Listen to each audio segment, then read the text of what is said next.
الحمد لله الذي هدانا لهذا وما كنا لنهتدي لولا أن هدانا الله أشهد أن لا إله إلا الله وأشهد أن محمدا عبده ورسوله صلى الله عليه وسلم. السلام عليكم ورحمة الله تعالى وبركاته. Waalaikumsalam. Sa nakaraan, natapos tayo sa mga opinyon ni Umar Ibn Khattab radiyallahu an, ang second khalifa, na kung saan ay binang blessing ng Allah subhanahu wa ta'ala ay nagiging reason ito, yung mga opinion niya, nagiging reason, isa one of the reason na kung saan ay ibinababa ng Allah subhanahu wa ta'ala ang mga anumang opinion ni Umar ibn Khattab radiyallahu an. Hindi ibig sabihin, gaya ng sabi natin, hindi agree ang Allah subhanahu wa ta'ala kay Umar ibn Khattab radiyallahu an, kundi agree si Umar ibn Khattab radiyallahu an sa mga ibinababang revelasyon ng Allah subhanahu wa ta'ala. Ngunit ito'y blessing kay Umar ibn Khattab radiyallahu an ng Allah subhanahu wa ta'ala. So pagkatapos noon, ang patungkol naman sa reason ng mga kapahayagan, alam ni Umar ibn Khattab radiyallahu an kung kailan ito bumaba, anong lugar, anong dahilan. Napakahalaga na ang Quran, kapag pinag-aralan mo, kailan binaba, anong dahilan, bakit ibinaba ang revelasyon, at anong lugar, kailan ibinaba, ano ang dahilan. Gaya ng mga opinion ni Ibn Khattab radiyallahu an, master niya ito, of course. Dahil suggest nito kay Prophet sallallahu alaihi wasallam, alam niya kung anong araw bumaba ito, alam niya kung anong dahilan, kung bakit bumaba ito, anong oras o panahon bumaba ito. Itong si Umar ibn Khattab radiyallahu an, ang pangalawang khalifa ng pananampalatayang Islam, na memorya niya ang buong Quran pagkatapos mamatay ng Propeta Muhammad sallallahu alaihi wasallam. So kabilang sa mga na-memorya ni Umar ibn Khattab radiyallahu an ang mga dahilan, ang mga reason ng mga revelasyon, except yaong mga naunang revelasyon na hindi pa siya nag-embrace.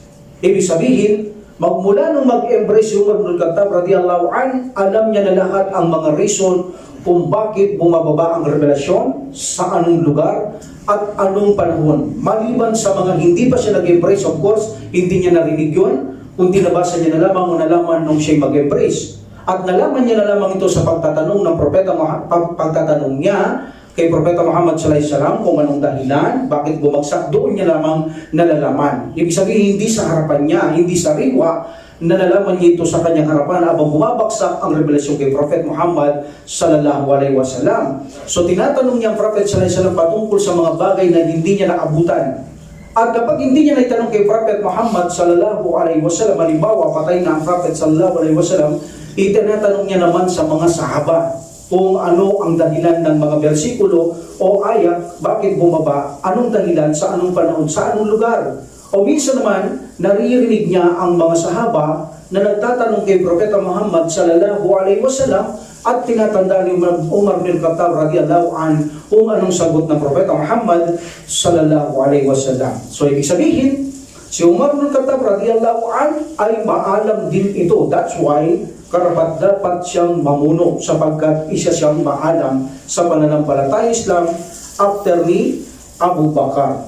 Hindi naman isang pagmamalabis na sabihin natin na itong si Umar ibn Khattab radiyallahu an, alam niya ang almost reason ng mga revelasyon. Why?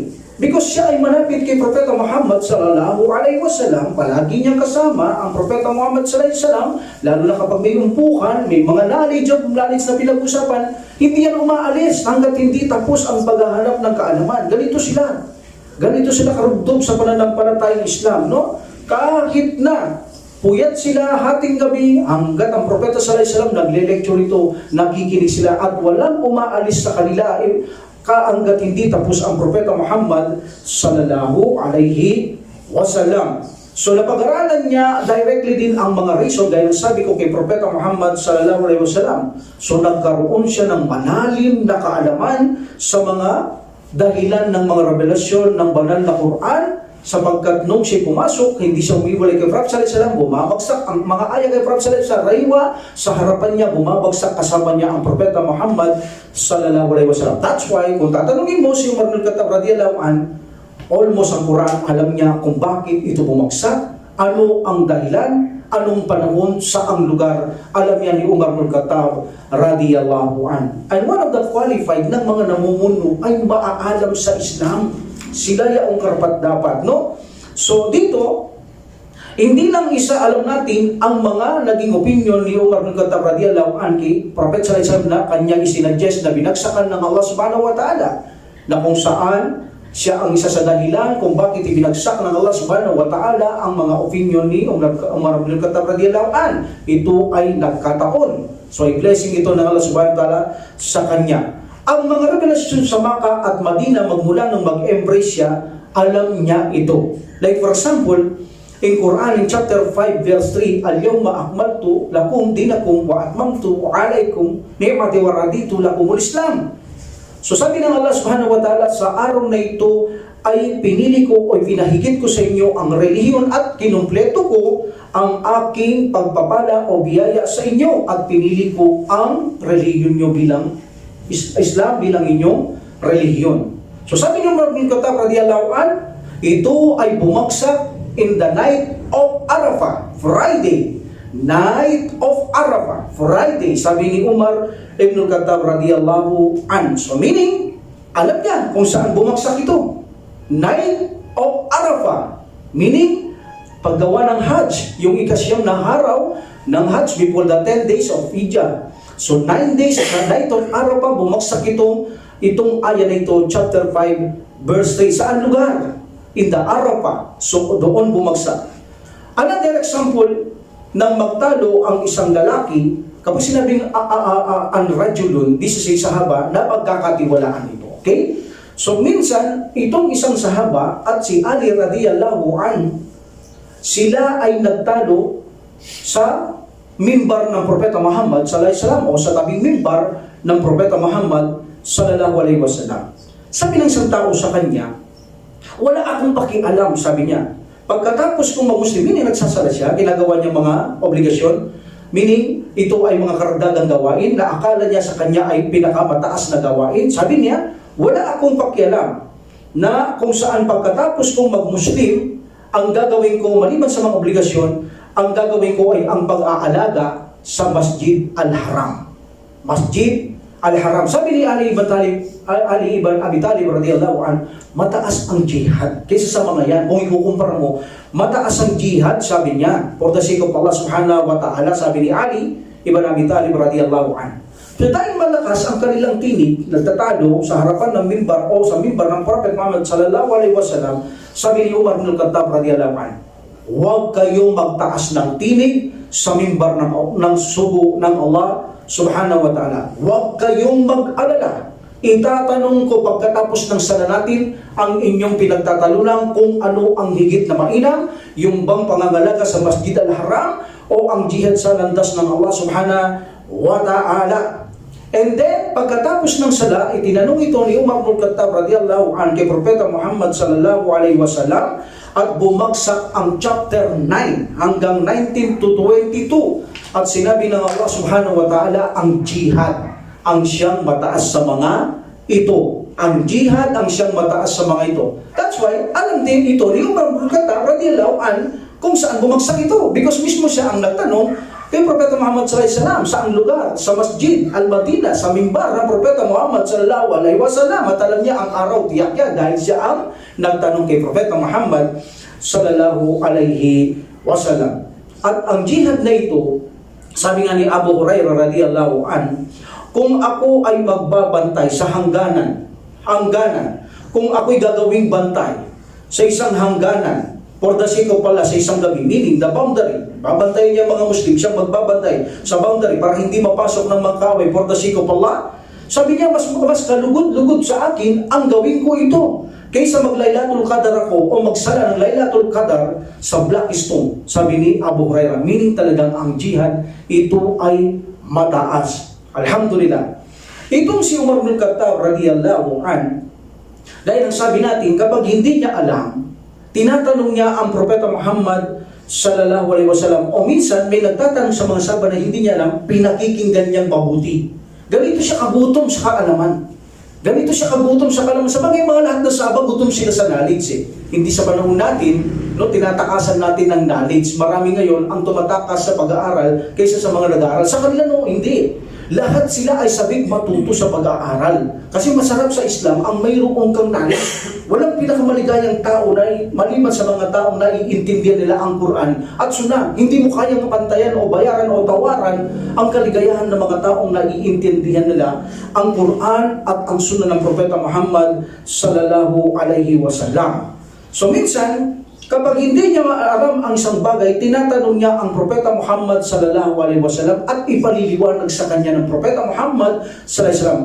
Even na ang rason ay tinatanong ni Umar bin Khattab radhiyallahu anhu, anong rason, saan lugar, itinatanong niya kay Propeta Muhammad sallallahu alaihi wasallam at sinasabi ito sa kanya ng mahal na Propeta Muhammad sallallahu alaihi wasallam.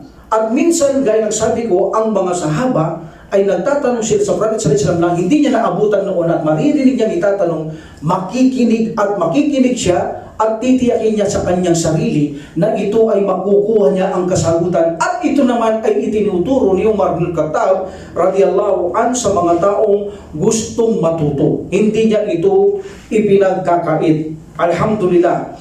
So, another example, sabi ng Allah subhanahu wa ta'ala, wa idha darabatum fil ardi falaysa alaykum junahun an takasuru minas salah. Sabi ng Allah subhanahu wa ta'ala, at kung kayo ay naglalakbay sa kalupaan, hindi isang kasalanan sa inyo kung paiklian ninyo ang inyong sala. Sabi ng Allah subhanahu wa ta'ala. So tinanong siya ito. Sabi niya, ito ay revelasyon sa atin ng Allah subhanahu wa ta'ala kay Propeta Muhammad sallallahu alaihi wasallam para sa ating mga Muslim na ito, sabi ng Prophet sallallahu alaihi wasallam, ay sadaqah. Sadaqah ito ng Allah subhanahu wa ta'ala. Meaning kapag traveler ka, may ruling ito ha. May ruling ang musafir. Kapag musafir ka, sabi ng Prophet sallallahu alaihi wasallam sa ayang ito, sadaqah daw ito ng Allah subhanahu wa ta'ala na paiksiyan yung sala. So meaning, tanggapin natin ang sadaqah ng Allah subhanahu wa ta'ala. Mas mainam na paiksiyan ang sala kapag tayo ay naglalakbay sapagkat ito'y kawang-gawa. Kaganda ang loob sa atin ng Allah subhanahu wa ta'ala na dapat natin itong tanggapin. So ito ay sahiha ayon kay Muslim rahimullah. So minsan si Umar bin Khattab radhiyallahu an, tinanong siya. Sabi niya sa chapter 7 verse 172, tinanong siya hinggil sa ayat, wa in akhadha rabbuka min bani adama min duhurihim duriyatahum. At gunitain, sabi ng Allah subhanahu wa ta'ala, nang ang inyong Panginoon ay nagpalabas mula sa himaymay ni Adam ng kanyang mga anak at kaanak-anakan. So tinanong si Umar bin Khattab radhiyallahu anhu tungkol sa ayat na ito, kung anong paliwanag ng Propeta Muhammad sallallahu alaihi wasallam. So sabi ni Umar bin Khattab radhiyallahu anhu, ang Allah subhanahu wa ta'ala, sabi ng Propeta sallallahu alaihi wasallam, linikha niya si Adam alaihi salam. Then nang malikha niya si Adam alaihi salam, inipuhan niya ng kanyang kanang kamay ang kanyang likuran. At dito ipinalabas niya ang kanyang mga supling. Lumabas ang mga supling at nakita ni Adam, sabi niya, ya Panginoon, sino sila? So sabi ng Allah subhanahu wa ta'ala, sila ang mga supling mo o magiging angkan mo na mananahanan sa paraiso. Gagawa sila ng maraming mabubuting gawa hanggang sa sila'y madatnan ng kamatayan na gumagawa ng maraming mabuting gawa at sila ay papasok sa paraiso. And then Allah subhanahu wa ta'ala, sabi ng Propeta Muhammad sallallahu alaihi wasallam, muli ay hinimas ng Allah subhanahu wa ta'ala sa kanyang kanang kamay ang likod ni Adam alaihi salam at pinalitaw niya muli ang ibang mga tao. So sabi niya, ya Allah, sabi ni Adam alaihi salam, sino sila? Sila rin ang iyong magiging mga angkan, mga anak, at sila naman ang mananahanan sa impyernong apoy. Meaning, alam na ng Allah subhanahu wa ta'ala yan. Okay? So sabi niya, sila ay mananahanan sa impyernong apoy sapagkat sila ay hindi gumagawa ng mabubuting gawa. O kaya naman, mga Muslim na gumagawa mabuti, ngunit hindi natatanggap sa dahilang mayroong kang haram sa katawan. Meaning, wala silang nagagawang mabuti. Sila yung mga taong walang nagagawang mabuti at sila ay patuloy nagagawang walang mabuti hanggang madatnan ng kamatayan. Sila ang mananahanan sa impyernong apoy, sabi ng Allah subhanahu wa ta'ala. kay Adam alayhi salam. So naipaliwanag ni Umar bin Khattab radiyallahu an ang aya na ito, chapter 7 verse 172. Another verse na tinanong sa kanya kay Umar bin Khattab radiyallahu an, sayuhzamul jam'u wa yuwalluna dubura wa yuwalluna dubura. Meaning, hindi magtatagal, sabi ng Allah subhanahu wa ta'ala, ang karamihan sa kanila ay tatalikod at sila ay tatalilis. Anong ibig sabihin tatalikod ng mga Muslim? Sila'y tatalikod at tatalilis. Hindi, sabi ng Umar bin Khattab radiyallahu an, sinabi yan ng Prophet sallallahu alaihi wasallam, mismong nakita ko, alam ko ang ayang yan. That is a Battle of Badr. Sabi niya, ang Propeta Muhammad sallallahu alaihi wasallam ay tumayo ng masigasig sa Battle of Badr. At dito, ang Propeta Muhammad sallallahu alaihi wasallam, bumagsak ang aya na ito na ang mga Quraysh ay tatalikod at tatalilis sa digmaang ito. So sa kanila, ang aya ito na abini Umar bin Khattab radiyallahu anhu, hindi sa mga tatalikod na Muslim, kundi ang tatalikod dito yung mismong digmaan. Kahit marami ang mga Quraysh, kahit 1,000 laban sa 300, sila ay tatalikod at tatalilis sa digmaang yan. Inirebilyan ng Allah subhanahu wa ta'ala kay Prophet Muhammad sallallahu alaihi wasallam. Isa sa ugali ni Umar bin Khattab radiyallahu anhu ay ang taong ito na hindi siya nagbibigay ng kanyang sariling opinion. Hindi siya nagbibigay ng sariling komentaryo. Hindi katulad natin ngayon sa panahon natin, no? Marami ang pagalingan, lalo na sa Facebook, makikita mo, nagdidebate sa publiko, nag-aaral naman, makikita natin, nagdidebate sila doon, kung sino-sino ang nakikisawsaw, nagpapagalingan, tapos wala naman doon sa mga talagang mga interpretasyon ng kasagutan, sila-sila nagtatalo. Imbis na itago, nakalantad. So meaning, ang mga hindi mananampalataya, makikita yan, sa magkapagtatawanan, ganun pala ang mga Muslim din, nagtatalo-talo sila sa kanilang pananampalataya, sabi nila, isang aklat, isang sunna, isang reliyon, pero makikita mo, sila-sila'y nagtatalo. That's why hindi maganda ang nagiging magpagalingan sa Islam. Nag-aaral tayo sa Islam upang malaman ito ang tama at mali, upang isabuhay lang natin para sa Allah subhanahu wa ta'ala, hindi magpakagaling para sumikat tayo at hangaan. Ganito si Umar bin Khattab radiyallahu anhu. Hindi siya sumasagot ng hindi niya narinig sa Propeta Muhammad sallallahu alaihi wasallam, o hindi niya tinanong sa mga sahaba na nakakaalam na ito'y tinanong kay Propeta Muhammad sallallahu alaihi wasallam.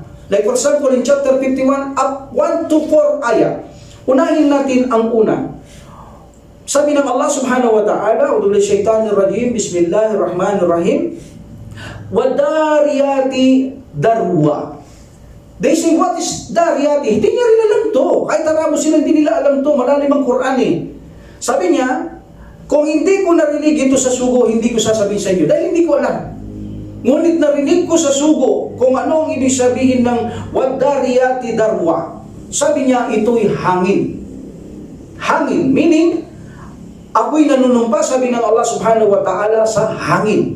Sa hangin na nagkakalat ng alikabok.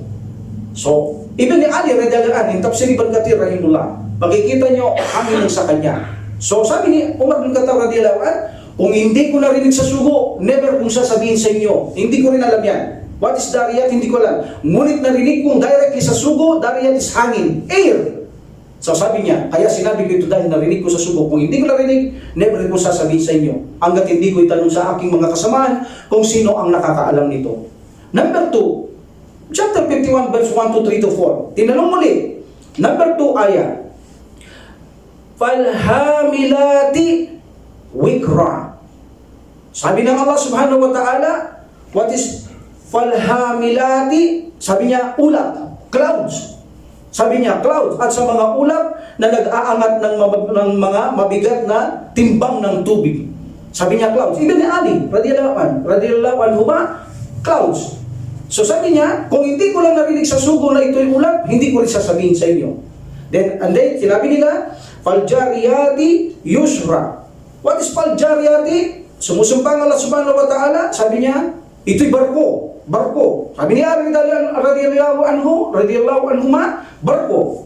So sabi na, agree, they are both agree, barko. Anong ibig sabihin? At sa mga barko o ship na umuusad ng madali at banayan.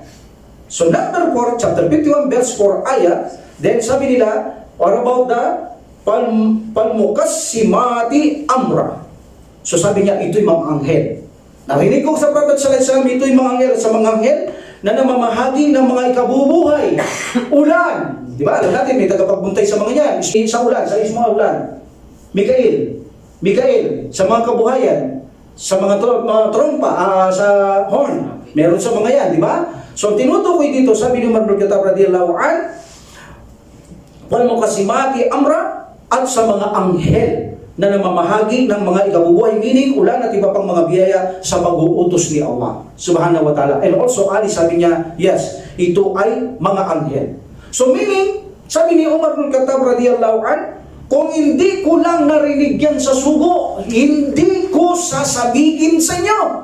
Ganon siyang magkomentaryo hanggat wala siyang narinig sa sugo o kaya mga itinanong niya sa kanyang mga kasamaan kung anong sagot dito. Never na magmamalaking magaling si Umar bin Khattab radiyallahu an, sasabihin niya, hindi ko alam.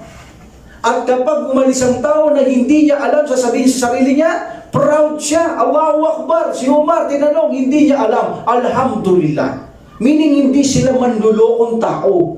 Ang taong pag sinabi mong hindi mo alam, ay mapagkakatiwalaan mo yan. Hindi ka ibig sabihin, Muslim ka, alam mo ang lahat. Hindi ka pwedeng pagkatiwalaan, pagkaganyan na kahit hindi mo alam, alam mo. Ang mga taong Muslim na hindi nanloloko ng mga Muslim, kapag tinanong mo, hindi niya alam, sasabihin niya, hindi ko alam. They are proud. Why? Sapagkat hindi kanya lulukuhin. Sigurado ka sa kanya na dapat mo siyang tanungin dahil pag hindi niya alam, hindi niya alam. Hindi kanya lulukuhin ng taong yan. Mapagkakatiwalaan sila. That's why ganito si Umar bin Khattab radiyallahu an, kapag hindi niya alam, siya'y proud na magsasabing, hindi ko alam. Allahu Akbar.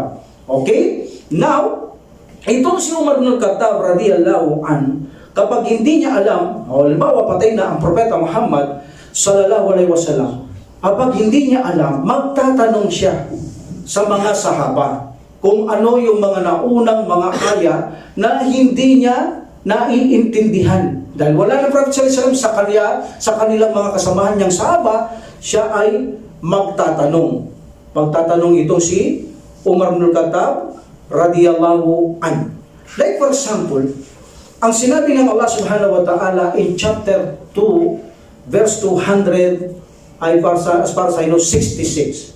Sabi ng Allah subhanahu wa ta'ala, ayawaddu ahadakum an takuna lahu jannatun min nakhilin wa a'nabin tajri min tahtiha al-anharu lahu fiha min kulli samarat wa asabahu al-kibaru wa lahu dhurriyyatun walahu dhurriyyatun du'afa'u fa'asabaha isarun fihi narun fahtarakat. Kadhalika yubayyinullahu lakumul ayati la'allakum tatafakkarun.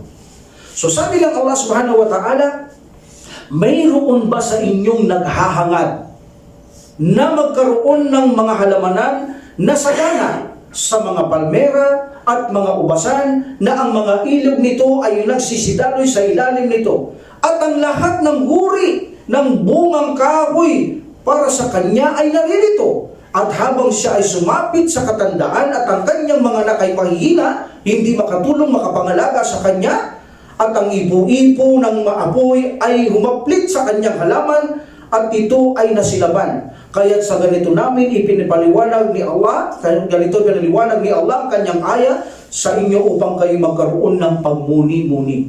Sabi ni Umar bin Khattab radiyallahu anhu, sino ang may alam ng ayang ito? Anong sagot nila? Ang Allah subhanahu wa ta'ala ang higit na nakakaalam. Galit na galit si Umar bin Khattab radiyallahu anhu. Meaning hindi na alam ito. Sa dami ng mga nauna sa kanya, halimbawa almost 39, sa dami ng nauna sa kanya, hindi nila alam ang ayang ito. Walang nakakalam. Hindi siya agree. Galit siya. Ayaw niyang itago nila ang kanilang kaalaman.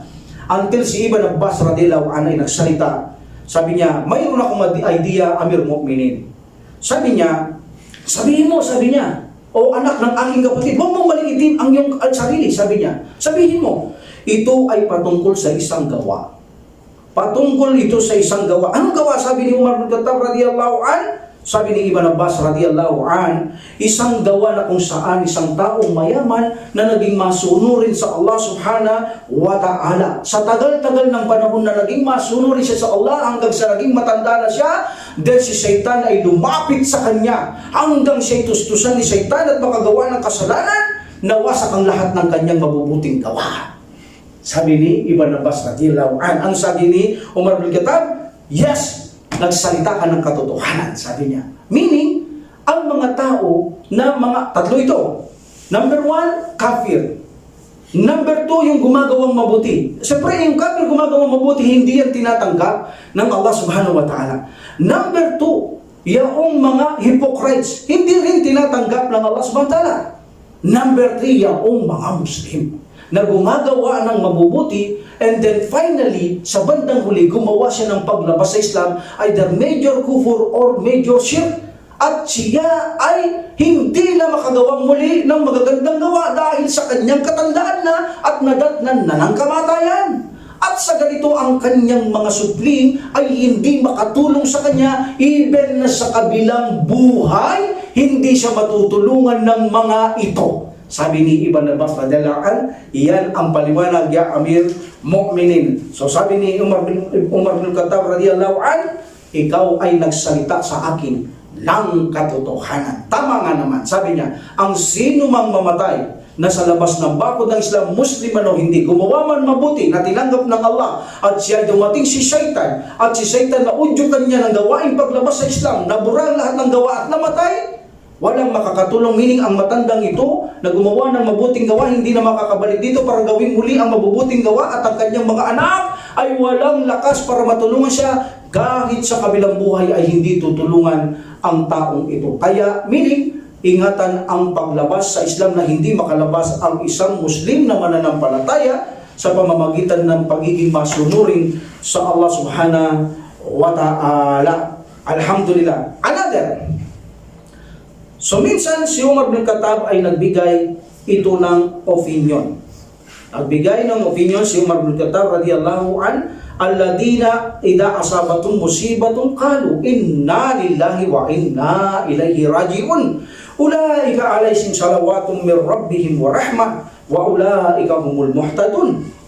Na kung sila ay nakararanas ng kapinsalaan, sabi ng Allah subhanahu wa ta'ala, halimbawa kung namamatay, madalas natin marinig ito, sasabihin nila, inna lillahi wa inna ilaihi raji'un. O kapinsalaan. Okay. Na kung sila ay nakakaranas ng kapinsalaan, sabi ng Allah subhanahu wa ta'ala, ay nagsasabi, katotohanan kami galing sa Allah, kahit sa Kanya kami muling magbabalik. Sila ay tatanggap ng salawat, meaning biyaya at kapatawaran ni Allah subhanahu wa ta'ala at habag mula sa Kanyang Panginoon, at sila ay tunay na napatnubayan. Ano sabi ni Umar bin Khattab radiyallahu anhu sa mga naghanap ng kaalaman? Sabi niya, this is a good reward and bonus. Bonus and good reward. Tinanong siya, ano yung good reward? Ya Amir Mu'minin, yung blessing and mercy of Allah. Blessing and mercy of Allah, that is a good reward. So sabi na, what is the bonus? The bonus is the right guidance. Sabi ni Umar bin Khattab radiyallahu anhu, bonus and reward. Ang bonus natin ay yung ginabayan tayo ng Allah subhanahu wa ta'ala idin sa mundong ito patungo sa kabilang buhay. Sabi ni Umar bin Khattab radiyallahu anhu. Alhamdulillah.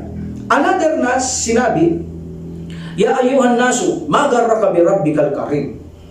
So sabi ng Allah subhanahu wa ta'ala, o tao, ano ang nagtulak sa iyo at sumuway ka sa iyong Panginoon, ang mapagkaloob ng biyaya. Sabi ni Umar, tinanong siya ng mga tao, ya Umar, anong masasabi mo dyan? Sino yung mga taong yan? Sabi niya, they are ignorance. Sila ang mga ignoranting tao ang tinutukoy ng Allah subhanahu wa ta'ala. Wa idha nubususuwi dyan, ya Amir Mu'minin. Sino tinutukoy ng Allah subhanahu wa ta'ala dito? Kapag ang mga kaluluwa ay pagsamahin sa kanyang mga katawan. Sabi niya, ang mabuting kaluluwa ay pagsamahin sa mabuting tao, at ang masamang kaluluwa ay pagsamahin sa masamang tao. Meaning, ibabalik na ang mga buhay ng mga tao. Kaluluwang ibabalik sa masama, kaluluwang mabuting na ibabalik sa mabuting namatay na Muslim. And the last, sinabi niya, watubu ilallah, at manumbalik kayo sa Allah. Anong masasabi mo, Amir Mu'minin? Sasabi ng Allah subhanahu wa ta'ala, at manumbalik kayo sa Allah subhanahu wa ta'ala. Sabi niya, kung manumbalik kayo sa Allah subhanahu wa ta'ala, ay ganap na paghingi ng tawad, at kailanman ay huwag niyong uulitin ang inyong mga ginawa na kasalanan, sabi ni Umar bin Khattab radiyallahu anhu. Allahu Akbar. That's the commentary ni Umar bin Khattab. Pag hindi niya alam, never niyang sasabihin. Hindi siya magyayabang. Sasabihin niya, hindi ko alam. At itatanong niya sa kanyang mga kasamaan until na malaman niya ang kasagutan sa ayan ng Allah subhanahu wa ta'ala o sa sunnah o hadith na authentic na Propeta Muhammad sallallahu alaihi wasallam. Itong si Umar ibn Khattab radiyallahu anhu, umudnad ang kanyang malalim na kaalaman sa Quran at Sunnah dahil sila ay addicted sila sa paghahanap ng kaalaman, at alam nila ang paghahanap ng kaalaman ay higit na mahalaga sa lahat ng bagay sa mundo. Even na sa inumin at pagkain, alam nilang mas mahalaga ito dahil katwiran nila ang kaalaman sa Islam. Sa bawat galaw, sa bawat salita ay mayroong kadapat kaalaman. Meaning kahit na anong panahon, oras, araw man at gabi, saan ka man naroroon, kailangan mo ang kaalaman sa Islam. Ngunit sabi nila, ang pagkain at inumin, kailangan mo lang yan pag nauuhaw ka. Pag nakainom ka na, wala na. Hindi mo na siya kailangan. Kahit gusto mo pa, busog ka na, hindi mo na maiinom. Pagkain ganun din. Ngunit anila ang kaalaman, kailanman ay hindi dapat mawala sa isang Muslim. That's why lahat ng mga sahaba, they are addicted sila pagdating sa knowledge. Nakita nyo kay Dar al-Arqam, sa bahay ni Al-Arqam, even at 12 in the midnight, 11 in the midnight, nag-aaral sila kay Propeta Muhammad sallallahu alaihi wasallam. Maligayang maligaya sila na para bang lumulutang sila sa ere sa kaligayaang nauunawahan nila ang Quran at Sunnah ng Propeta Muhammad sallallahu alaihi wasallam. Ganyan ang katayuan ng mga Muslim na mayroong knowledge at wala. Kaya sabi nung nakaraan ng Allah subhanahu wa ta'ala, magkatulad ba ang walang alam at mayroong alam? Di ba? Hindi nga naman. Alhamdulillah. So nagkaroon ng maunlad na malalim na kaalaman sa Quran at si Umar bin Khattab radiyallahu an, at naintindihan niya ng matatag ang pananampalatayang Islam o mayroong kaalaman ng pananampalatayang Islam dahil direkta siyang nakikinig, nagtatanong kay Propeta Muhammad sallallahu alaihi wasallam, direkta siyang nag-aaral kay Propeta sallallahu alaihi wasallam. Kapag mayroong gathering, nagtuturo ang Propeta Muhammad sallallahu alaihi wasallam, hindi siya aalis hanggat hindi tapos ang itinuturo ng Propeta Muhammad sallallahu alaihi wasallam. At masigasig siyang magtanong kay Propeta Muhammad sallallahu alaihi wasallam sa mga bagay na hindi niya nalalaman, meaning mga bagay na bumabagabag sa kanya. Itinatanong niya, hindi malinaw sa kanya. Itinatanong niya kay Propeta Muhammad sallallahu alaihi wasallam upang malaman niya ang kaalaman sa layunin ng dakilang pananampalatayang Islam. Itong ang Propeta Muhammad sallallahu alaihi wasallam, alam niyo ba, dahil ganito si Umar hindi humihiwalay, nakita niya siya na ito ay gutom sa kaalaman. Ang Propeta Muhammad sallallahu alaihi wasallam ay binigyan niya ito ng special na atensyon. Binigyan niya ng special na atensyon si Umar bin Khattab radiyallahu anhu at hanggang sa pangalagaan ito ng Propeta Muhammad sallallahu alaihi wasallam. At minsan pinatutuhanan ng Prophet sallallahu alaihi wasallam na magiging maalam si Umar bin Khattab radiyallahu anhu. Mula ito sa Bukhari rahimullah, sinabi ng Prophet sallallahu alaihi wasallam, habang ako ay natutulog, sabi niya, habang ako'y natutulog, ang isang basong gatas ay dinala sa akin at ininom ko ito, sabi niya.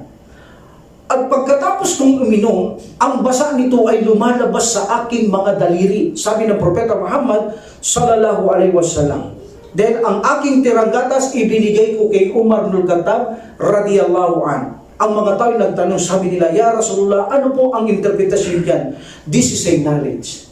Meaning si Umar bin Khattab, binigyan din siya ng Prophet sallallahu alaihi wasallam by the will of Allah, yung gatas na tira, yun ay knowledge. So ibibigay ng Prophet sallallahu alaihi wasallam ang mga ibang knowledge ng Prophet sallallahu alaihi wasallam na tanggap sa Allah kay Umar bin Khattab radhiyallahu anhu. That's why ang Propeta sallallahu alaihi wasallam nag-testify siya na si Umar ay magiging maalam sa pananampalatayang Islam. That's why pagkatapos ni Abu Bakar, walang hindi pwedeng mamuno anila. They are both agree, they say ijma, maliban kay Umar bin Khattab radiyallahu anhu. Alam natin isa lang noon na nagreklamo kay Umar Abu Bakar, yung sabi niya masyadong harsh, matigas si Umar bin Khattab, baka naman itanong niya ng asbantara, pero pinaliwanag yun ni Abu Bakar radiyallahu anhu. Alhamdulillah. So ganyan si Umar bin Khattab radiyallahu anhu. Ano mga sikreto para matuto ang isang Muslim? Sinabi ni Ibn Hajar rahimullah, ang knowledge kung paano mo ito kakaharapin, makakamit, na matutunan mo ang sunnah at aklat ng Allah subhanahu wa ta'ala. Sabi niya, hindi nyo makakamit ito. Hindi nyo makukuha ito. Nino man, o sino man, sabi niya, maliban lamang sa mga nagsumikap, nagtiyaga, na matutunan nila, na maunawaan ang relihiyon ng Allah subhanahu wa ta'ala, ang sunnah at ang aklat ng Allah subhanahu wa ta'ala. Walang paraan, tulad nila Umar, mga sahaba, radiyallahu anhum, ganun mo lang makakamit ito. Number one, sabi niya, kailangan mo ang paglubog mo sa iyong sarili sa pag-aaral ng Arabic grammar. Allahu Akbar. Ganyan kaalaga ang Arabic grammar. Mahirap pero malaking tulong. Inuna niya dito, ni Baladja rahimullah, ang Arabic grammar. Kailangan kang marunong sa Arabic grammar. Even na sila, Umar, nag-aaral sila kay Propeta Muhammad sallallahu alaihi wasallam ng ganyang Arabic na grammar, kaya madali nilang natututunan ang banal na Quran. Kailangan, kahit salita nila ito, hindi naman lahat ng nagsasalitang tao alam mong grammar nyo. Tayo, Tagalog, di man natin alam ang grammar natin. Kapampangan, di mo rin alam grammar mo. Di ba? Hanggat hindi mo pinag-aralan. So, ganun din sila. Marunong salita, naintindihan, pero hindi nila alam ang grammar. Mahalaga ang grammar para maunawaan mo ang mga aya. Tulad ng binasa natin kanina, kung hindi ko lang narinig sa sugo to, sabi niya, hindi ko sasabihin sa inyo, ngunit narinig ko ito sa sugo, kaya sinasabi ko sa inyo ito. Number 2, sabi niya, kailangan mong matuto ng literatura ng Arabic, sabi ni Ibn Hajar rahimullah, at matuto ka rin sa pagiging pamilyar sa lahat ng mga estilong pampanitikan. Allahu Akbar. At gayon din ay ang pagkuha ng lahat ng kaalaman, karanasan na magbibigay sa iyo ng kaalaman sa pananampalatayang Islam. Sabi niya, kung hindi kayo matututo sa Islam, kung hindi niyo pagsusumikapan, pag-aralan yan. Isa sa dahilan kung bakit naging malapit itong si Umar ibn Khattab radiyallahu anhu kay Prophet sallallahu alaihi wasallam, ayaw niyang humihiwalay, almost like Abu Hurairah radiyallahu anhu. Kasi minsan ng Prophet Muhammad sallallahu alaihi wasallam, may nasabi siya. Sabi niya, Ya Umar, hindi kayo magiging ganap na mananampalataya hanggat hindi niyo ako minamahal ng higit sa inyong ama, higit sa inyong anak, higit sa lahat ng sangkatauhan. So sabi ng Umar ibn Khattab radiyallahu anhu, Ya Rasulullah, sabi niya, ikaw ay higit na mahal ko sa aking ama, sa aking ina, sa aking mga anak, sa lahat ng hiling maliban sa akin. No, sabi niya. Sabi ng Prophet sallallahu alaihi wasallam, hanggat hindi mo ako minahal ng higit sa sarili mo, Ya Umar. So sabi ni Umar, Ya Rasulullah, kahit sa sarili ko, higit kitang mahal. That's why itong si Umar ibn Khattab radiyallahu anhu, hindi siya humiwalay kay Prophet sallallahu alaihi wasallam dahil alam niya ang kahalagaan ng pagmamahal sa salik ng paglikha na kung saan angkop sa kapaligiran upang ang isang guro at estudyante ay matuto, kailangan silang magmahalan. Di ba? Kasi pag hindi mo mahal yung nagtuturo, hindi mo siya pagkikinggan eh. Totoo yun. Hindi mo siya gusto eh. Kahit mag-aaral, hindi ka mag-aaral sa kanya, ayaw mo siya eh. Kailangan magpakita ka ng pagmamahal at ang teacher, mahal ka rin. Nagmamahalan kayo, magbubunga ito ng magandang resulta. Yun ang pagkaunawa ni Umar ibn Khattab radiyallahu anhu, kaya dapat niyang mahalin ng Prophet sallallahu alaihi wasallam para kahit anong sabihin ng Prophet sallallahu alaihi wasallam, hindi siya magmamataas, willing siyang makikinig, willing siyang susunod. Kapag hindi mo gusto ang nagtuturo, never na never kang mag-aaral. Kahit makinig ka, hindi mo siya pakikinggan dahil hindi mo siya gusto. Yan ang kaalagahan ng isang nag-aaral at teacher na sila'y nagmamahalan para ang bunga ay maganda. Tulad ni Umar ibn Khattab at ang Propeta Muhammad sallallahu alaihi wasallam. Ito rin ang dahilan kung bakit si Umar ibn Khattab radiyallahu an na-training siya, nasanay siya sa mga gawaing digmaan na nakita niyang estilo kay Propeta sallallahu alaihi wasallam. Kahit matapang siya, marami siyang natutunan kay Propeta Muhammad sallallahu alaihi wasallam na nagdala sa kanya ng maraming kaalaman, lalo na sa kalikasan at sa mga hilig ng tao. Natutunan niya yan sa Propeta Muhammad sallallahu alaihi wasallam by the wills of Allah. At itong taong ito, hindi kailanman humiwalay sa digmaan kay Propeta Muhammad sallallahu alaihi wasallam. Never. Hanggang sa mamatay ang Propeta Muhammad sallallahu alaihi wasallam, never siyang hindi tumabi sa pakikipagdigmaan kay Propeta Muhammad sallallahu alaihi wasallam. Dahil mahal niyang Prophet sallallahu alaihi wasallam, hindi niya iniiwanan hanggang sa kamatayan. Handa siyang mamatay para sa Allah subhanahu wa ta'ala, pagtanggol lamang ang Propeta Muhammad sallallahu alaihi wasallam. And the scholar na Ahlus Sunnah wal Jamaah, they are agree na si Umar radiyallahu an, present din siya sa Badar at present siya sa Battle ng Uhud. Unahin natin ang Battle ng Badar. Ang kahusayan, blessing ng Allah subhanahu wa ta'ala kay Umar bin Khattab radhiyallahu anhu, itong tinatapik ko magmula ng nakaraan, blessing at mga virtue ni Umar bin Khattab radhiyallahu anhu. Si Umar bin Khattab radhiyallahu anhu, siya ay nag-attend kasama sa Battle of Badar. What is the dalil? Because minsan bago ang Battle of Badar, tinanong sila ng Prophet sallallahu alaihi wasallam, dahil konti lang sila, maraming kalaban, sabi niya, Abu Bakar muna. Sabi niya, anong opinion mo? Sabi niya, Rasulullah, sabi niya, kung tatanungin mo ko, makipaglaban tayo sa mga kafir na yan. Then Umar bin Khattab radhiyallahu anhu, anong opinion mo? Sabi niya, makipaglaban tayo, Rasulullah, sa mga kafir na yan. Konti sila. Pero ang suggest nila ay makipaglaban sa kanila. Actually, ang unang martir sa Battle of Badar ay si Mihja. Mihja, one of the slave ni Umar bin Khattab radhiyallahu anhu. But according to At-Tabakat ni Ibn Sa'ad rahimullah, ang report na ito ay mahina. Allahu a'lam. Okay? Now, itong si Umar bin Khattab radhiyallahu anhu, alam niyo ba kung gaano niya kamahal ang Prophet sallallahu alaihi wasallam at ang Islam?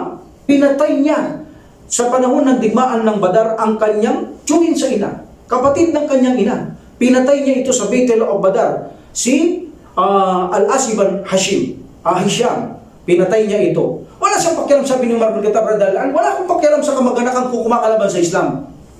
Mas binibigyan kong pansin ang relihiyon at kapatiran sa pananampalatayang Islam, sabi ni Umar bin Khattab radhiyallahu anhu. So after the battle ng Badar, nagsuggest siya na patayin lahat ang mga biha. 17, nagsuggest siyang patayin lahat ang mga biha. Sabi niya kay Propeta Muhammad sallallahu alaihi wasallam. So, ano ang naging desisyon ng Prophet sallallahu alaihi wasallam? Kinuha niya ang desisyon nila nila Abu Bakar radhiyallahu anhu. Ang pagmamahal ni Umar bin Khattab radhiyallahu anhu kay Propeta Muhammad sallallahu alaihi wasallam. Sa timang ito, kasi dito si Al-Abbas, ang tiyuhin sa ama ito ng Propeta Muhammad sallallahu alaihi wasallam, naging captive ito sa isang occasion, naging captive din ito, naging bilanggo din ito. Okay, si Al-Abbas, uncle ito, kapatid ng tatay ni Propeta Muhammad sallallahu alaihi wasallam. So sabi niya, o Al-Abbas, sabi niya, Umar bin Khattab radhiyallahu anhu, sabi niya, mag-Muslim ka. Sabi niya, mag-Muslim ka. Mas magiging maligaya at masaya ako kung mag-Muslim ka kaysa mag-Muslim ang tatay ko.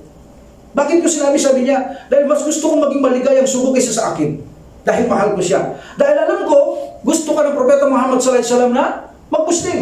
So mag-Muslim ka, sabi niya. Mas higit kong kinaluludan na mag-Muslim ka kaysa mag-Muslim ang tatay ko. Dahil gusto ng Propeta sallallahu alaihi wasallam na mag-Muslim ka. Mas kalugod-lugod sa akin mag-Muslim ka. Sabi niya, Allahu Akbar. Ganun niya kamahal ang Propeta Muhammad sallallahu alaihi wasallam. Even na piling ng Propeta sallallahu alaihi wasallam, ang unang gusto niya, mas gusto ni Umar bin Khattab na masunod ang gusto ng Propeta sallallahu alaihi wasallam kaysa kanyang sarili kagustuhan. Kaya pinatunayan niya kay Propeta sallallahu alaihi wasallam, mahal niya ang sugo sa higit sa lahat, pati sa kanyang sarili. Alhamdulillah.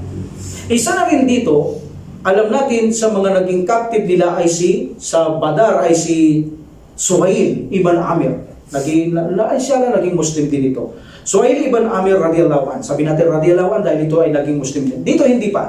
Siya ay bihag dito. Okay? Ito si Suhail, spokesman ito ng mga Quraysh. Ang ibig sabihin, sinisiraan niya ang Propeta sallallahu alaihi wasallam place by place. Pumupunta siya sa lugar habang kasama niya ang kanyang anak na nag-Muslim na sekreto, hindi niya matiis, iniiwanan niya kanyang ama. Okay? So si Jandal. And then, sa bawat lugar, sinisira niya ang Prophet sallallahu alaihi wasallam. Kaya, nung mabihang ito, sabi ni Umar bin Khattab radhiyallahu anhu, o sugo ng Allah, sabi niya, ibalato mo na lang sa akin yan. Meaning, ibigay mo sa akin yan, sabi niya, nang bunutin ko lahat ang ngipin niya sa harapan ng kanyang bibig. Nang pagkatapos maging uslin ang kanyang bibig, hindi kanya na masisiraan niya Rasulullah, sabi niya. Ano sabi ng Propeta Muhammad sallallahu alaihi wasallam? Huwag mong gawin, sabi niya. Malay mo sa ibang pagkakataon, sabi niya, iyan ay ginabayan ng Allah at magsalita siya, ya Umar, sabi niya na hindi mo kayang pintasan. Ito ay nangyari.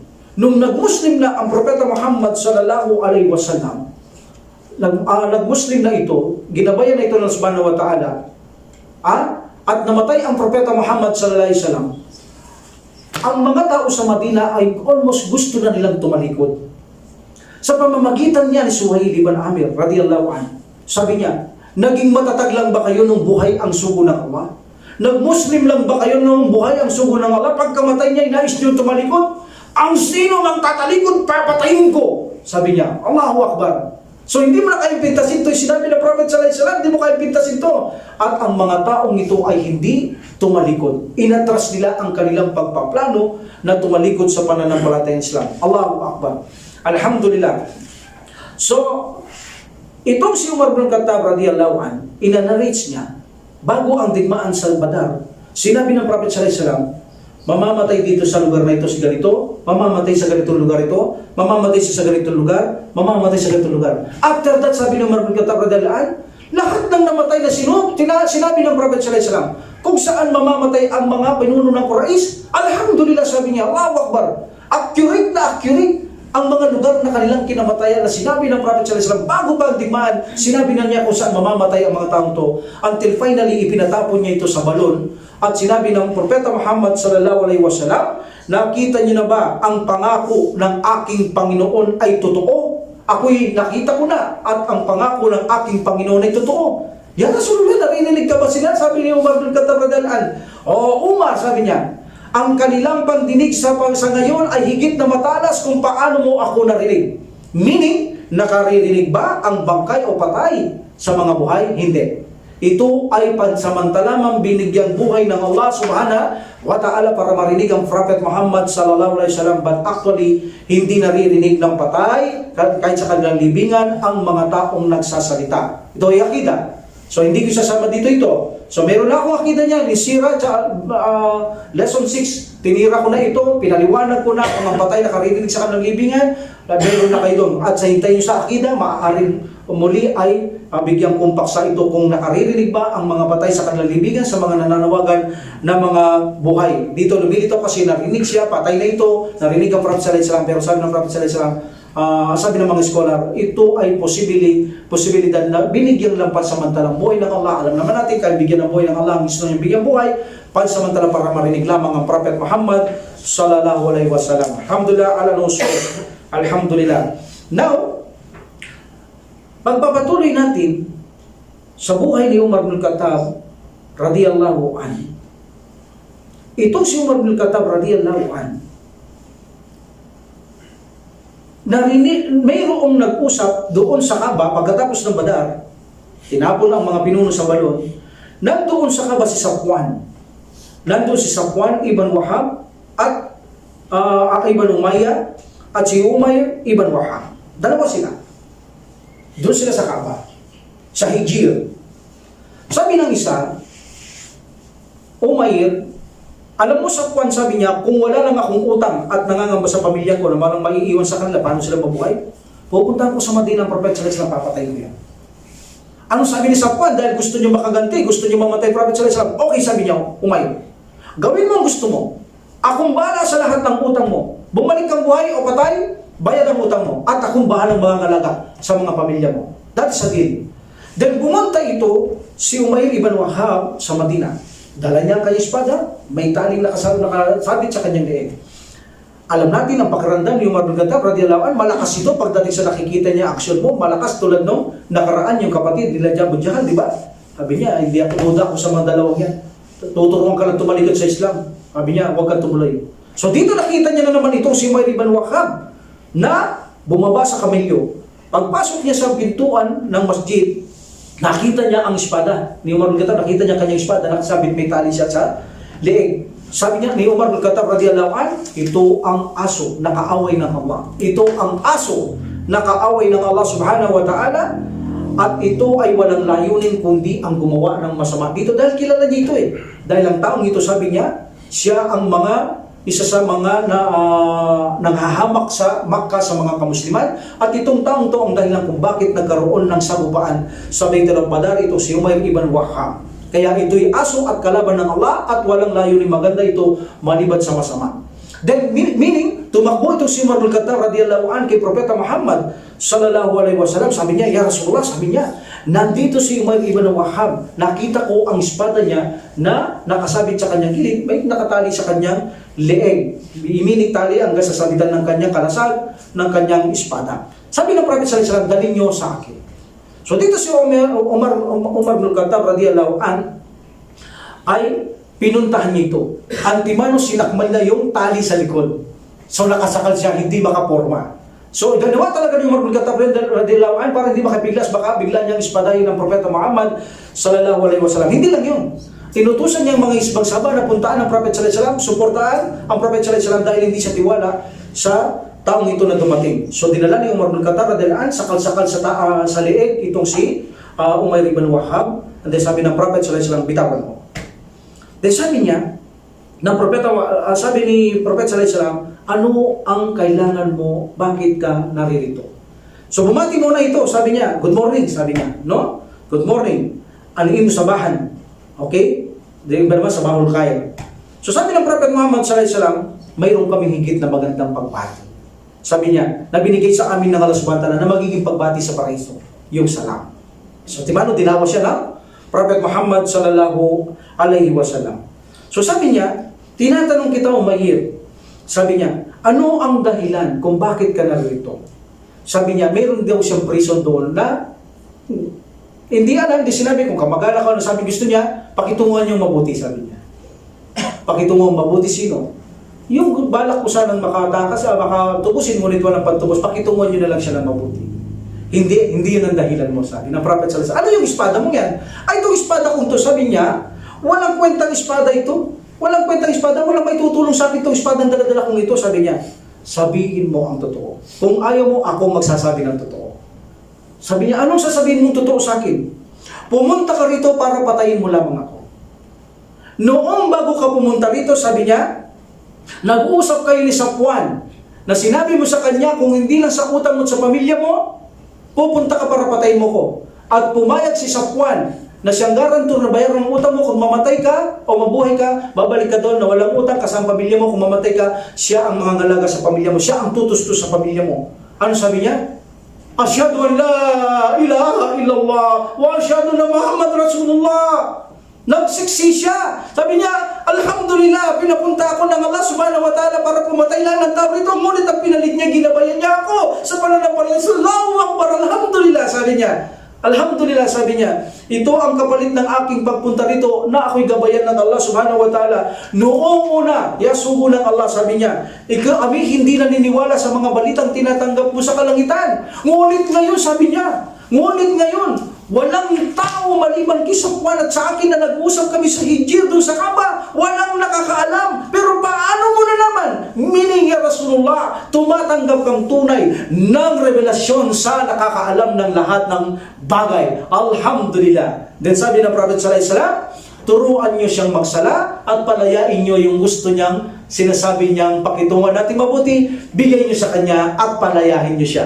Meaning, bigo si Safwan na nag-iintay sa Makkah na anong balita, napatay ba siya o napatay niya ang sugo ng Allah? Wala na. Nag-embrace na sa pananampalatayang Islam itong inaasahan na darating na kasamaan ni Safwan. Allahu Akbar. In the Battle of Uhud, sa Battle of Uhud, makikita natin ang isang ugali ni Umar bin Khattab radhiyallahu anhu. Ayaw niya ang namamaliit. Hindi niya gusto yung minamaliit, lalo na kung nakikita niya ng pagkatalo, pagkabigo. Hindi niya matanggap. Kahit pigilan pa siya ng Prophet sallallahu alaihi wasallam, hindi niya mapipigilan ang sarili niya sa mga ganitong bagay na minamaliit siya. Kailangan niyang isiwalat ang kanyang nararamdaman at walang makakapigil dito. Alam natin, in the Battle of Uhud, in the beginning, tagumpay sila, but because of the archers, sumuway, binigyan sila ng pagsubok ng Allah subhanahu wa ta'ala, tanda sa kanila para hindi umulit ang pagsuway, hanggang sa sila ay umakyat sa itaas. Hinahabol sila ng mga Quraysh at umakyat sila sa itaas ng lugar na kung saan nahihirapan ng mga Quraysh na abanta, bentahe sa kanila ito, yamado sila, nasa taas sila kahit na medyo nagagapi ang mga Muslim, umatras din sa baba ang mga Quraysh. So sumigaw dito si Abu Sufyan radhiyallahu anhu, Muslim din to. Sumigaw siya, sabi niya, buhay pa ba si Muhammad? Walang sumasagot. Buhay pa ba si Abu Bakar? Abu Bakar. Walang sumasagot. Buhay pa ba si Umar bin Khattab? Walang sumasagot. So dito buong pagmamayabang ni Abu Sufyan, kung hindi kayo sumasagot, patay na kayo. Meaning, hindi na magtatagumpay ang Islam dahil yan lang naman ang malalakas sa inyo. Kapag ang malalakas nyo namatay na, hindi na yan babangon ng inyong reliyon. Tuwang-tuwa siya. Ito yung sinasabi kong kapag minamaliit na, lalo na ang reliyon ng Allah subhanahu wa ta'ala, Hindi na mapipigilan niya. Kahit sabi ng Prophet sallallahu alaihi wasallam, huwag niyo silang pakinggan, huwag niyo lang silang pansinin. Anong sabi ni Umar bin Khattab radhiyallahu anhu? Sinungaling! Sinong nagsabing patay ako? Siya muna. Sinong nagsabing patay ako? Ito, buhay na buhay ako. Sabi niya kay Abu Sufyan. Mayroon kaming hubal. Sabi ni Abu Sufyan, nananaig kami dahil kay hubal. Dito na tumulong ang Prophet sallallahu alaihi wasallam. Sabi niya, sagutin mo siya. Anong sasabihin ko, ya Rasulullah? Sabihin mo, ang alam dakila, ang makapangyarihan. Ang alam makapangyarihan, ang pinakadakila. Sabi ni Umar bin Khattab radhiyallahu anhu, mayroon kaming Uzza, wala kayong Al-Uzza. Sagutin mo, sabi ng Prophet Muhammad sallallahu alaihi wasallam, anong sasabihin ko, sugo ng Allah? Sabihin mo, ang Allah ang tagapangalaga namin. Ang Allah ang tagapangalaga namin. Sabi ni Umar bin Khattab radhiyallahu anhu. Okay, sabi ni Abu Sufyan, itong Baitul Badar hindi pa tapos. Ngunit makinig ka. Marami ang namatay sa inyo na hindi ko ipinag-utos. Ngunit hindi ko naman ikinagagalit na pinagpapatay nila ang inyong mga kasamaan. Mayabang, hambog, no? Okay, ganun pa man, sabi niya, ni Umar bin Khattab radhiyallahu anhu, ang mga namatay namin ay sa paraiso. Ang mga namatay ninyo at mula sa simula ay nasa impyerno. Sa impyerno sila, sabi ni Umar bin Khattab. Kaya hindi tayo magkatulad, magkapares, magkapantay, sapagkat ang lahat ng namatay ninyo ay masasa impyerno, ang lahat ng aming namatay ay papasok sa paraiso, sabi ni Umar bin Khattab radiyallahu an. And that Abu Sufyan said, okay, sabi niya, isinasamo ko sa Allah ya Umar, itinatanong ko lang kung buhay pa si Muhammad sallallahu alaihi wasallam. Sabi ni Umar, sumusumpa ako sa Allah. Nakikinig lang siya sa sinasabi mo. Allahu Akbar, dismayado si Abu Sufyan. Pati si Abu Bakar, buhay siya. Alhamdulillah, sabi ni Abu Sufyan, naniniwala ako sa iyo, Umar, na buhay pa si Muhammad, kaysa kay Kamia na kasama ko, hindi ako naniniwala. Meaning, kasama niya si Kamia, sinabi niya, napatay niya si Propeta Muhammad sallallahu alaihi wasallam. Dito sinabi ni Umar bin Khattab radhiyallahu anhu na nakikinig ang Prophet sallallahu alaihi wasallam buhay.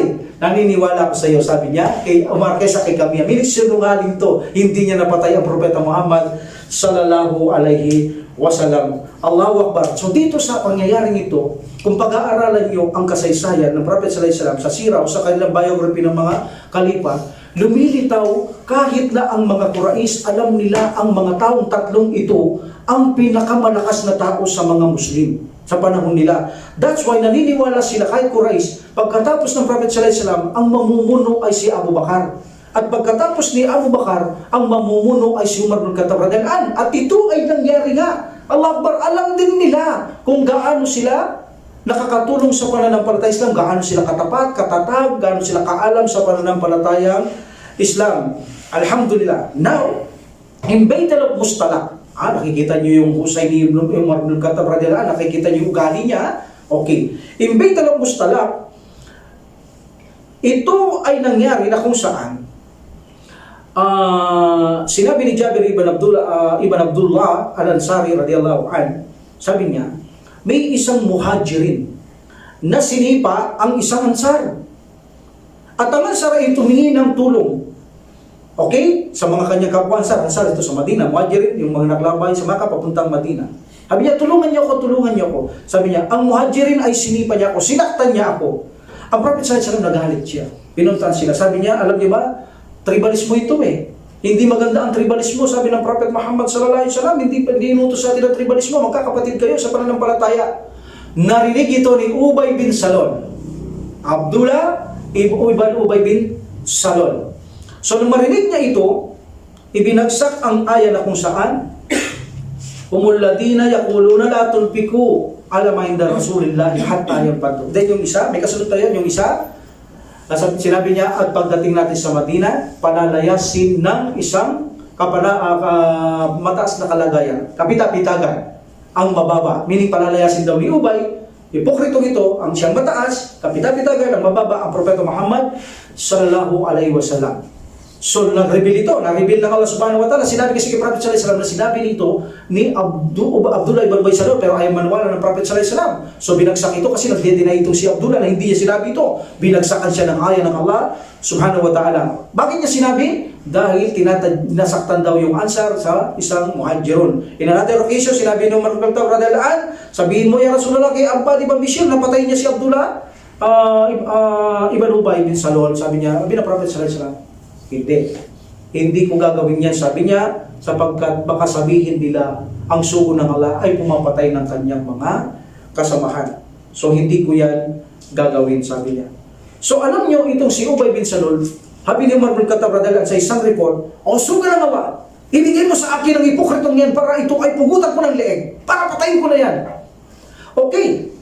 Ang totoo, actual, pwede naman patayin si Ubay bin Salul dahil ito ay hipokrito. Lalo na, ang daming kalapastangan ang ginawa niya. Anong unang kalapastangan ang ginawa niya kay Propeta Muhammad sallallahu alaihi wasallam? Huwag daw bibigyan ang kasamaan ng Prophet sallallahu alaihi wasallam ng mga tulong para iwanan ng sugo. Number 2, kung babalik sa Madina, palalayasin niya ito. Tinuring niyang mababa. Walang kwenta ang Prophet sallallahu alaihi wasallam. Patulog naman natin Ang Prophet sallallahu alaihi wasallam, kapag siya lang naman ang hinahamak mo, wala sa kanya yan Huwag lang ng Allah subhanahu wa ta'ala o relihiyon ng Allah subhanahu wa ta'ala. Pero actually, pwede siyang patayin ni Umar bin Khattab radhiyallahu anhu. Hindi siya binabawalan ng Prophet sallallahu alaihi wasallam. Rather, sinabihin niya lang na huwag mong gawin. Baka sabihin nila na pinapatay ko ang aking mga companions. Bakit? Anong dahilan? Unang dahilan kasi, ang Propeta Muhammad sallallahu alaihi wasallam, gusto niya na pangalagaan niya ang kanyang relihiyon na binigay ng Allah subhanahu wa ta'ala, na kung saan hindi makita ng tao na siya ay pumapatay ng kanyang mga companions, kahit na hipokrito.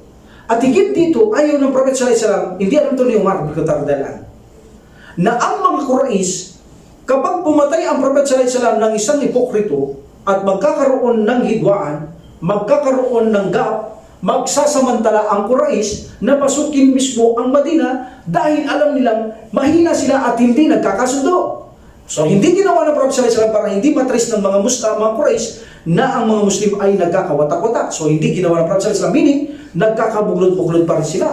That's why sinabi ni Abu Sufyan radhiyallahu an, alam niyo ba, sabi niya, wala akong nakitang tao na nagmamahalan kahit na sinong tao maliban sa mga kasama ng Prophet sallallahu alaihi wasallam. Sila ay tunay na nagmamahalan. Kaya akala nila nagmamahalan, may mga hipokrito hindi pinapatay ng Prophet sallallahu alaihi wasallam, pero ang totoo, hindi nila mahal yun. Kaya lang hindi ginagalaw ng Prophet sallallahu alaihi wasallam para makita ng mga Quraysh na nagmamahalan sila. Hindi sila makapasok mismo sa Al-Madinah. Alhamdulillah. So yun ang mga gustong mangyari ng Prophet sallallahu alaihi wasallam, kaya ayaw niya itong patayin ang mga hipokrito na ito. Actually, pag napatay niya yung hipokrito, wala tayong kasalanan. Hindi apply sa aya, yung aya na kapag nakapatay tayo, sinasadya sa mga tao o Muslim ay pahayag ang kaparusahan ng Allah, sumpah galit ay sa kanya. Hindi apply ito sa mga hipokrito, hindi mananampalataya. O yung mga may retaliation, hindi apply. Yung apply lang doon, yung mapatay mo sinasadya, hindi na siya pinagtatanggol mo sarili mo, ari-arian mo, pamilya mo. Ibig sabihin talagang pinatay mo lang siya ng hindi makatarungan. Doon lang yan. Sa Akida, inshallah, sa Friday, kung aabot ako doon, ipaliliwanag ko yung aya na yan, inshallah. Okay? Alhamdulillah. Now, in Kandak, the Battle of Kandak, isinalaysay ni Jabir radhiyallahu anhu na si Umar bin Khattab radhiyallahu anhu, nakipaglaban sila at hanggang sa dumating ang almost sunset. Dito ay isinumpa ni Umar bin Khattab radhiyallahu anhu ang mga tao dito. Ang mga Quraysh, sinumpa niya dito. Dahil lumampas ang asar, hindi siya nakapagsala. That's Battle of Kandak. Ano sabi niya? Ya Rasulullah. Sabi niya, malapit na lubog ang araw, ya Rasulullah. Tatakot siya. Hindi ko nagampanan ng aking asar, Rasulullah. Ano sabi ng Prophet Muhammad sallallahu alaihi wasallam? Ako rin hindi pa rin ako nagsala. So nahimasmasan siya. Kahit pala ang Prophet sallallahu alaihi wasallam, dahil sa sobrang busy nila sa pag-ipagdigmaan, hindi pa nakapagsala. At dito ay umalis sila at nagsagawa sila ng wudu at sila ay nagsala ng asar.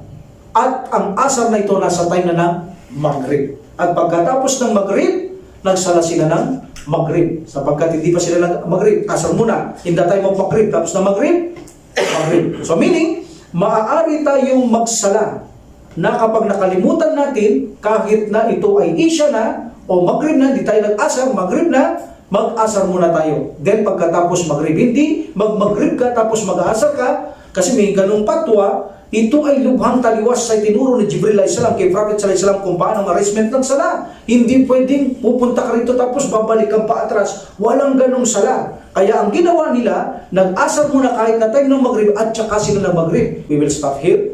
Subhanakallahumma wa bihamdika, asyhadu an la ilaha illa anta, astaghfiruka wa atubu ilaik. Assalamualaikum warahmatullahi wabarakatuh. Allahu